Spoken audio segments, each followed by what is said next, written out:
نحمده ونصلي ونسلم على رسوله الكريم اما بعد فاعوذ بالله من الشيطان الرجيم بسم الله الرحمن الرحيم ان الدين عند الله الاسلام صدق الله مولانا العظيم وبلغ رسوله النبي الامين الكريم ونحن على ذلك من الشاهدين والشاكرين والحمد لله رب العالمين. اسلام تیری نفس نہ ڈوبے گی حسرت، تیری رگوں میں خون ہے رواں چار یار کا. برادران دینی و یقینی، قابل صد احترام حاضرین و ناظرین، موجودین و غائبین، خواتین و حضرات،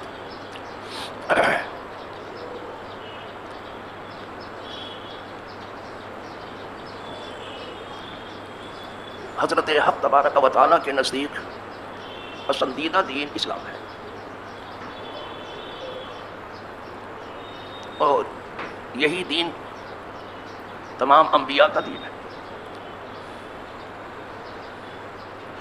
اسلام دین کی بات کرتا ہے، مذہب کی نہیں.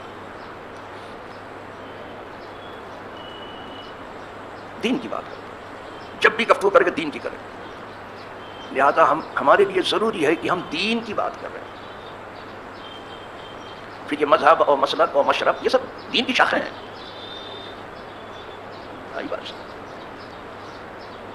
اسلام دین کی گفتگو کر رہے ہیں، اور دین تین چیزوں سے عبارت ہے. شاید آپ کو سمجھنے میں کچھ دشواری ہوئی ہو تو میں تھوڑا زبان کو اور نرم کروں. دین تین چیزوں کا نام ہے. ہمارے دین میں تین چیزیں ہیں. ہمارا دین اسلام ہے، اور اس کو علم الفقہ بیان کرتا ہے، جسے اسلام ہے. پھر اس دین پر ہم ایمان رکھتے ہیں، اس کو علم العقائد بیان کرتا ہے. اور یہ دین خلوص چاہتا ہے اور سلوک چاہتا ہے، اس کو علم تصوف بیان کرتا ہے. تو گویا یہ تین آپ کے دین کے درجے ہیں: علم العقائد، علم الفقہ، اور علم الاخلاص یا علم سلوک، یا یہ کہیے علم تصوف. یہ جو صوفیزم کی بات ہے یہ مغرب کا پروپیگنڈا ہے کہ انہوں نے نکالا ہے. انہوں نے دین کو ختم کرنے کی بہت کوشش کی ہے.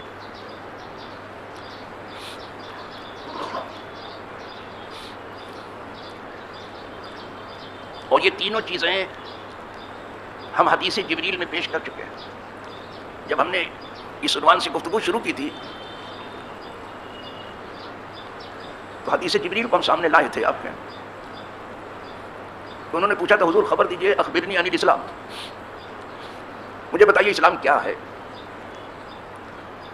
اس کا مطلب ہے کہ اسلام سیکھنے سے آتا ہے، بغیر سیکھے نہیں آتا. یہ نہ سمجھنا کہ ہم تو پیدائشی مسلمان، ہم کو کیا ضرورت ہے. یہ اسی خبط میں وہ لوگ مبتلا ہیں. جو خبط ہے، سب سے بڑا جنون ہے، جو پاگل پن ہے، وہ یہ ہے کہ ہم تو مسلمان کے گھر پیدا ہوئے، ہم کو کیا ضرورت، ہم کو تو سنبھالو. وہ بہت خاص اللہ والے ہیں جو ماں کے پیٹ سے پڑھے لکھے آئے، وہ بندگان بہت خاص ہے. باقی سیکھنا پڑتا ہے. جب تو جبریل امین آئے ہیں لوگوں کو سکھانے کے لیے، تو جو پہلے اسلام کو پوچھا اور حضور نے جواب دیا، انہوں نے کہا آپ نے سچ فرمایا. تو اسی اسلام کو علم الفقہ بیان کرتا ہے. حلال حرام، جائز ناجائز، مکروہ مباح، خلاف اولا، یہ سب یہ علم الفقہ بیان کرتا ہے. بس. دوسرا سوال انہوں نے کیا تھا کہ مجھے بتائیے ایمان کیا ہے. جب حضور نے جواب دے دیا اس کا بھی. اب چونکہ بار بار دہرانا نہیں ہے، نہیں تو پھر تو جو کہنا چلا ہوں اس کو بالکل نہیں کہہ سکوں گا، صرف یاد دلا رہا ہوں آپ کو. جب حضور نے جواب دے دیا تو پھر ٹھیک ہے آپ نے سچ کہا. یہی جو علم الایمان ہے جب فن کی شکل میں آتا ہے تو یہ علم العقائد ہے، عقیدے کا علم. یہ بھی سیکھنا پڑتا ہے. اور میں ذرا بہت کھلے لفظوں میں آپ سے عرض کروں کہ پہلے صحابہ علم العقائد سیکھتے تھے، پھر جو ہے علم فقہ سیکھتے تھے. عقیدے کا علم کہ عقیدہ کیا ہونا چاہیے، یہ اندر رہتا ہے. صحابہ پہلے عقیدہ سیکھتے تھے کہ عقیدہ کیا ہونا چاہیے.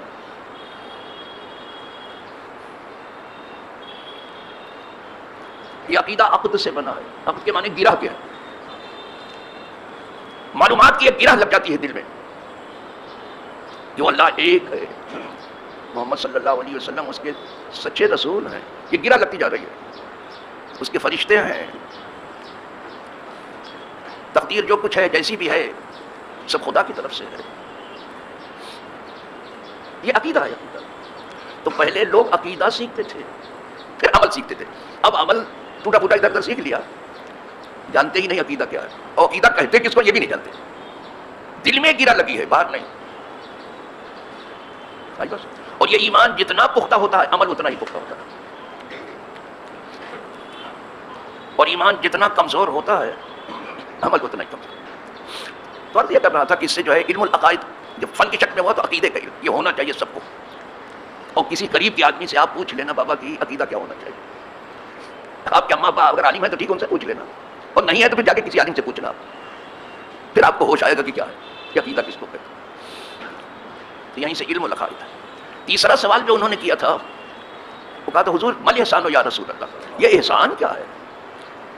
تیسرا سوال یہی تھا نا. اسلام کو پوچھ لیا انہوں نے، پھر اس کے بعد ایمان کو پوچھا، پھر احسان کو پوچھا. کیا خبر نہیں ہے.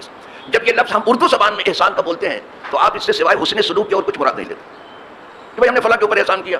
احسان کو آپ صرف انعام کے معنی میں بولتے ہیں اردو میں، یا اس سے زیادہ کچھ نہیں. لیکن یہ جو ہے احسان جو جبریل امین پوچھ رہے وہ نہیں ہے جو آپ سمجھ رہے ہو. یہ انعام نہیں ہے، یہ فضل نہیں، یہ بہت خاص چیز ہے جو پوچھ رہے ہیں جبریل کے حضور یہ احسان کیا ہے. اب حضور جو تعریف کر رہے ہیں بتا چکا ہوں کہ ان تعبد اللہ کأنک تراہ فإن لم تکن تراہ فإنہ یراک. یہ حضور کا جواب. احسان کیا ہے؟ تو اللہ کی بندگی اس طرح سے کر گویا کہ تو خدا کو دیکھ رہا ہے. یہ ہے احسان. اور اگر اس درجے کا تصور نہیں تجھے مل رہا ہے تو یہ تو سمجھ کہ وہ تجھے دیکھ رہا ہے. یہ ہے احسان. یہ احسان ہے.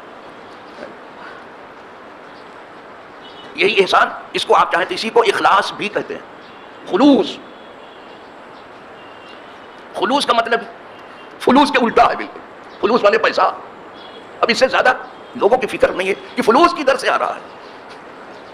ہر آدمی دیوانہ یہ فلوس ملے گا. خلوص کو چراغ لے کے ڈھونڈتے رہیے کہ کدھر ہے فلوس. خلوص کہتے ہیں صرف اللہ واسطے کام کرنے. آئی بات سمجھ؟ صرف اللہ واسطے، صرف اللہ واسطے.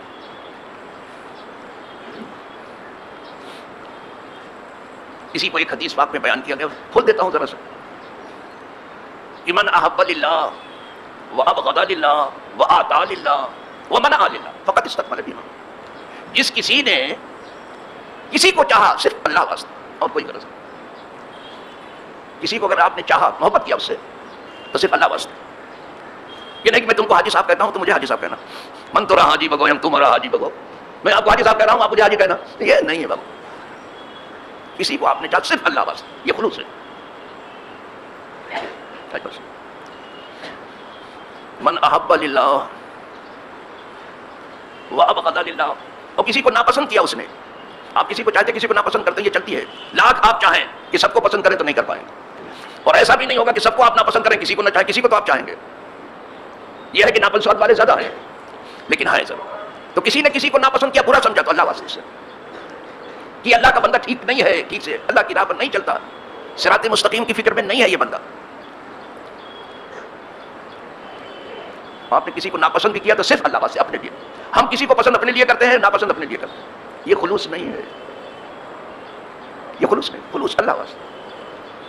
تو وہ بندہ جس نے کسی کو چاہا صرف اللہ واسطے اور کسی کو ناپسند کیا برا سمجھا اللہ واسطے. وَأَعْطَىٰ لِلَّهِ. اور کسی کو کچھ دیا صرف اللہ واسطے. آتا نے دیا کسی کو کچھ دیا. آپ کسی کو کچھ دیتے ہیں اپنے اپنے حوصلے کے مطابق، صرف اللہ واسطے دیا. بس یہ اللہ واسطے. وہ منع للہ. اور کسی کو نہیں دیا آپ نے، سب کو آپ دیتے نہیں، کبھی نہیں دے سکتے، تو بس اللہ واسطے نہیں دیا اس کو. کس کی جوئے اور شراب میں سب اڑا دے گا، ادھر ادھر کرے گا. تو نہیں دیا تو اللہ واسطے نہیں دیا اس کو. تو اگر ایسا ہو گیا کوئی بندہ یہ چار چیزیں اس میں آ گئی، کسی کو چاہتا ہے اللہ واسطے، کسی کو نہیں چاہتا اللہ واسطے، کسی کو دیتا ہے اللہ واسطے، کسی کو نہیں دیتا اللہ واسطے. اگر ایسا ہو گیا حضور فرماتے اس کا ایمان پرفیکٹ مکمل ہوگا. فقد استکمل الایمان. سند دے دی حضور اس کا ایمان. یہی خلوص ہے. اور اسی کا دوسرا نام جو ہے علم سلوک ہے، اور تیسرا نام علم تصوف ہے. جو بیچارے علم تصوف نہیں سمجھ سکے تو اس کو چنیا بیگم کہنے لگے، اپنی کچھ فہمی کی وجہ سے نہیں رسائی ہوئی ان کی. یعنی چون دیدن حقیقت رہے افسانہ زدن، جب حقیقت انہیں نہیں دکھائی دی تو افسانہ بھی راہ چل پڑے. تو یہ تین چیزیں ہوئی، علم فقہ، علم العقائد، علم تصوف. ان تین چیزوں کا نام اسلام ہے. یہ تین چیزیں ہیں. جب خطیب اپنے خطاب کے جو عربی میں خطبہ ہے اس کے آخری دور میں ہوتا ہے تو ایک بات کہتا ہے، بہت پتے کی کہتا ہے، لیکن یہاں تو زبان میں یار من عربی و من عربی نمیدہ نا، عربی کو جانتے ہی نہیں سب، اسی لیے اردو میں خطاب کرنا پڑ رہا ہے. اور اگر لوگ عربی ہی کی سب بات سمجھتے تھے، اردو کے خطاب کی ضرورت نہیں تھی. یہ خطبہ بس جو ہوتا ہے اچھا، لیکن نہ جاننے کی وجہ سے یہ کام ڈبل ہو جاتا ہے. یہ ڈبل کام کر رہے ہیں ہم. عربی میں بھی دیں گے بھی خطبہ جو آپ کے سر کے اوپر سے گزر جائے گا، باؤنس کرے گا، وہ کچھ نہیں، آپ کو کچھ سمجھ میں نہیں آئے. بس اتنا جانیں گے کہ ابھی کھڑے ہونے والے ہیں. اور کچھ لوگ اسی وقت دکان سے اٹھیں گے کہ پہلے امام صاحب کھڑے ہو جائے تب ہم کھڑے ہوں گے. بیٹھے ہیں جمع، بیٹھے ابھی بیٹھے ہیں دکان پر، انتظار کر رہے ہیں کہ امام صاحب پہلے کھڑے ہو جائیں پھر ہم کھڑے ہوں گے. ایک بڑی آبادی ایسی ہے. چلو کسی کا کیا شکوہ لے کے بیٹھنا. تو جب خطیب اپنے خطبے کے آخری دور میں ہوتا تو ایک آیت پڑھتا ہے، بہت معنی خیز آیت ہے، انما یامرکم بالعدل والاحسان، ان اللہ یامرکم بالعدل والاحسان. اللہ تمہیں حکم دیتا ہے عدل کا، انصاف کرنے کا. یہی اسلام ہے. دوسرا نام اسلام کا انصاف ہے جو آج دنیا میں غائب ہے. آواز کو انصاف کو، انصاف کدھر ہے؟ کدھر ہے؟ کہیں نہیں ملے گا آپ کو. انصاف کا نام، اسی کا نام انصاف. ان اللہ یامرکم بالعدل، اللہ تمہیں حکم دیتا ہے عدل کا. اگر سمجھ ہوتی تو عدل کرتے، سمجھتے تو ہی نہیں خطبے کو. کچھ بیٹھے ایسے ٹک ٹک دی دم دم نہ کشی دم، کیا کریں؟ اور نہ سیکھنے کا شوق ہے. بس یہی کیا کم ہے کہ پیسہ بٹورنے کا کچھ علم ہے تھوڑا سا. یہ برا نہیں ہے کہ آپ فکر معاش میں ہو، یہ برا نہیں ہے، یہ بھی ضروری ہے. طلبو کا سبیل حلال فریضۃ بعد الفریضہ، حلال روزی کمانا فرض کے بعد سب سے بڑا فرض ہے. یہ بھی فرض ہے جو آپ ادا کر رہے ہو. ایسا نہیں ہے کہ حلال روزی کمانا یہ برا ہے، یہ نہیں برا ہے. یہ فرضوں میں سے سب سے بڑا فرض ہے، فرائض کے بعد سب سے بڑا. لیکن اس طرح سے فکر معاش میں گم ہو جائے آدمی کہ فکر معاد نہ رہے تب برا ہوگا. ہمارے سامنے صرف روزی ہی نہیں ہے کہ ہمیں دنیا میں جینا ہے، ہمیں آخرت میں بھی جینا ہے اور ہمیشہ جینا ہے. تو ہمارے لیے فکر معاد بھی ہے. معاد یعنی زندگی کے بعد جدھر لوٹ کے جائیں گے وہ ہے فکر معاد. اس کی کیا فکر ہے آپ کے پاس؟ روزی کی فکر تو آپ کو بہت ہے، فکر معاد نہیں ہے. دونوں کو لو آپ، فکر معاش بھی کرو، روزی کمانے کی بھی فکر کرو، حلال روزی. اور مرنے کے بعد جہاں جا رہے ہو وہاں اچھی زندگی جینے کی خواہش کرو کہ اللہ ہمیشہ وہاں اچھی زندگی عطا کرے. اس کو آپ جنت کہتے ہیں. اس کا کوئی اور چھوٹ نہیں ہے. چھوٹی سی زندگی کے لیے اتنا بندوبست جو آپ کر رہے ہو، دیکھ لینا یہ آپ کی چھوٹی سی زندگی کتنا جیو گے؟ 60 سال بڑی مشکل سے پہنچتے ہیں، 60 تک 80 سال چلو بڑی مشکل سے، 90 سال بڑی مشکل سے پہنچ، 100 سال بڑی مشکل سے پہنچ، کوئی 120 تک پہنچ گیا ہے. ہمارے رشتے کے کچھ لوگ 120 تک پہنچ گئے ہیں. بس نہ اس سے زیادہ نہیں. یہ تو معلوم ہے کہ بس اس سے زیادہ نہیں ہوگا، بس اسی کے درمیان کہیں خاتمہ ہو جائے گا. لیکن آخرت میں کتنا جینا یہ مجھے بتائیے. اب بولیے وہاں کتنے دن جینا ہے؟ ہمیشہ. تو جہاں ہمیشہ جینا ہے اور صحیح معنوں میں جینا وہی ہے جو آخرت کا ہے. یہاں تو مرنے کے لیے آئے ہیں. یہ بھی کوئی ہے، یہ بھی کوئی زندگی جس کے پیچھے موت لگی ہے. پتہ نہیں کیسے آپ پھنستے کیسے ہیں. جہاں ہمیشہ رہنا اس کے لیے کیا بندوبست ہے آپ کے پاس وہ بتائیے. وَإِنَّ الدَّارَ الْآخِرَةَ لَهِيَ الْحَيَوَانُ لَوْ كَانُوا يَعْلَمُونَ. اگر زندگی پوچھو تو آخرت کی زندگی ہے، دنیا کی زندگی کیا. چلو سر بات پھیل جائے گی، سمیٹ کے عرض کروں جو کہنے چلا تھا. تو آخر میں خطبے میں جو کہتا ہے ان اللہ یامرکم بالعدل، اللہ تمہیں حکم دیتا ہے عدل کرنے کا، انصاف کرنے کا. کہ اگر تم مسلمان ہو تم کو انصاف کرنا پڑے گا، پھر چاہے یہ گانا ہو چاہے بے گانا ہو، چاہے مسلم ہو چاہے نان مسلم ہو، انصاف تو آپ کو سب کے ساتھ کرنا پڑے گا اگر آپ مسلمان ہیں تو. اس لیے کہ اللہ نے حکم دیا ہے عدل کے معنی. یہ خطاب کا آخر. بعض صحابہ کہتے تھے کہ ہم اسلام لانے سے رکے ہوئے تھے، وہ دیکھ رہے تھے ابھی اسلام نہیں لائے تھے، سمجھ رہے تھے اسلام کو برابر، لیکن جب یہ آیت اتری فوراً مسلمان ہو گئے. یہ آیت دیکھ کر کے، اور یہ آیت ہر جمعہ کو سنتے ہو لیکن کچھ آپ کو خبر ہی نہیں ہے کہ آپ بے خبری کی زندگی گزار رہے ہو. اور سنتے ہو وہاں سے جن کو خود ہی کچھ معلوم نہیں ہے، کچھ نہیں معلوم ان کو، صرف واہ واہ ہے، لفظوں کا پل، لفظوں کا ڈھیر، الا ماشاء اللہ. ہاں وہ جو اللہ والے ہیں، مدرسین ہیں، مفکرین ہیں، جو دین کا درد رکھنے والے اللہ والے ہیں، وہ کبھی گفتگو کرتے ہیں تو کرتے ہیں. بقیہ تو عام لوگوں کا حال عجیب و غریب ہے. آپ کو جلدی چاہیے وہ جلدی کر دیتے ہیں. ارے ان کا تو بس چلے ایک سانس میں نماز ختم کر دیں، ایک سانس میں. وآخر دعوانا الحمدللہ رب العالمین کر دیتے ہیں. چلیے پھر خطبے کی طرف آ جاؤں. تو پہلا لفظ یہ کہتا ہے ان اللہ یامرکم بالعدل، اللہ تمہیں حکم آئے تھے کلام پر، والاحسان. اب پڑھ سے احسان پھر آ گیا، وہی حدیث جبریل میں جو ہے صرف عدل ہی کا حکم نہیں دیتا، احسان کا حکم دیتا. یہ کیا ہے احسان؟ وہ جو حضور نے بتایا وہ احسان ہے. ان تعبد اللہ کانک ترا فإن لم تکن ترا فإنہ یراک. تو میں آپ کو بتا چکا ہوں جہاں کان نہ لگے گا حقیقت مراد نہیں ہوگی. زید گویا کہ شیر ہے، اگر میں کہوں وہی کاننا کی جگہ بھی استعمال کیا گویا، مطلب زید شیر نہیں ہے کہ آپ اس کی دم ڈھونڈنے لگیں کہ زید کی دم کہاں ہے، جبڑا کہاں ہے، اس کے دانت کہاں ہے. صرف بہادر ہونے کی وجہ سے اس کو شیر کہہ دیا گیا، شیر نہیں ہے. امر کی آواز بلبل کی آواز، بلبل ہے، امر بلبل ہے تو آپ چونچ تلاش کرنے لگے. نہ صرف اچھی آواز کی وجہ سے گویا کہ سید گویا کی بلبل ہے، یہ حقیقت نہیں. تو گویا جہاں لگتا ہے وہاں حقیقت نہیں مراد ہوگی، مجاز مراد ہوگا. لیکن جو وہ عشاق بارگاہ ہیں وہ اس پر صبر کرنے والے نہیں ہیں کہ ہم مجاز ہی پر رہ جائیں. مجاز پہلا زینہ ہے حقیقت کا، مجاز سے انکار نہیں ہے. مطابق عشق رو گرچہ مجازی است، یہاں بہر حقیقت کار سازی است. عشق محبت سے رخ مت موڑو اگرچہ مجازی ہے. اس لیے یہی مجاز حقیقت کا زینہ بنتا ہے، پہلا زینہ ہے. یہاں سے نکل کر کے سیدھے جاتے ہیں، جب یہاں ٹھوکر لگتی ہے تب سیدھے وہاں پہنچ جاتا ہے.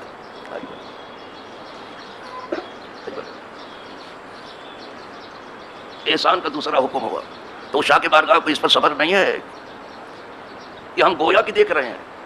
وہ کہتے ہیں ہم حقیقتاً دیکھنا چاہتے ہیں. تو اس کے لیے انہوں نے بتایا تھا اس طرح سے بھی پڑھا اللہ والوں نے کہ فَإِن لَمْ تَكُنْ، جب تو نہ ہوگا ترا تب اس کو دیکھے گا.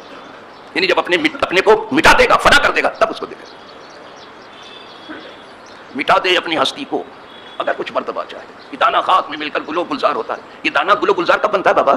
جب مٹ جاتا دانہ نہیں رہ جاتا تب گل و گلزار بنتا ہے، تب آپ دیکھ سکیں گے.